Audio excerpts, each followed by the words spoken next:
OPS और NPS pension पर घमासान। संसद में मोदी सरकार का बड़ा ऐलान। क्या देश में फिर लागू होगी ओपीएस?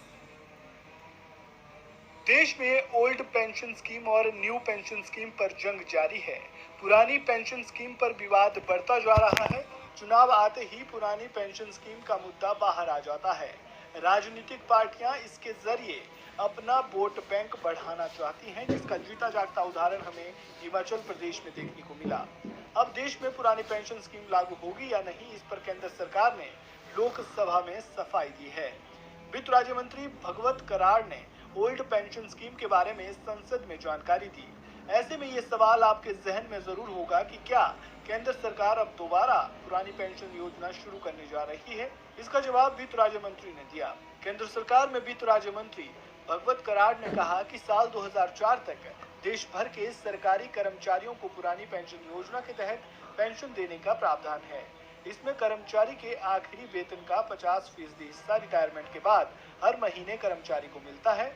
वहीं साल 2004 में तत्कालीन केंद्र सरकार ने सरकारी कर्मचारियों के लिए नई पेंशन योजना यानी एनपीएस लागू कर दी थी। इस योजना के तहत कर्मचारियों को पेंशन उनके कंट्रीब्यूशन के आधार पर ही मिलेगा। वित्त राज्य मंत्री ने आगे कहा कि राजस्थान, छत्तीसगढ़ और झारखंड की सरकारों ने अपने कर्मचारियों के लिए पुरानी पेंशन योजना यानी ओपीएस को फिर से शुरू करने के अपने फैसले से केंद्र सरकार को और pension fund regulatory and development authority यानी पीएफआरडीए को भी लिखित रूप में बता दिया है।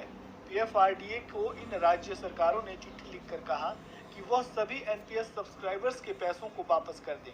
इस मामले पर पीएफआरडीए ने जवाब दिया है कि पीएफआरडीए एक्ट 2013 में ऐसा कोई प्रावधान नहीं है जिसके जरिए एनपीएस में जमा पैसों को राज्य सरकारों को दिया जाए। वहीं पंजाब सरकार ने 18 नवंबर 2022 को एक नोटिफिकेशन जारी किया जो राज्य सरकार के कर्मचारियों के लिए ओपीएस को लागू करने से संबंधित था।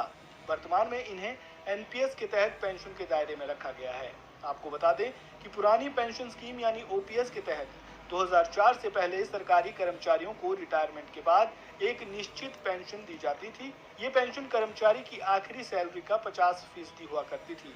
इस तरह से पेंशन की राशि कर्मचारी की सैलरी के आधार पर निर्धारित होती थी। ओपीएस के तहत कवर कर्मचारी की अगर मृत्यु हो जाती थी तो इसका लाभ उसके परिजनों को मिलता था। हालांकि 1 अप्रैल 2004 को पुरानी पेंशन स्कीम बंद कर दी गई। इसकी जगह पर सरकार राष्ट्रीय पेंशन योजना लेकर आई है।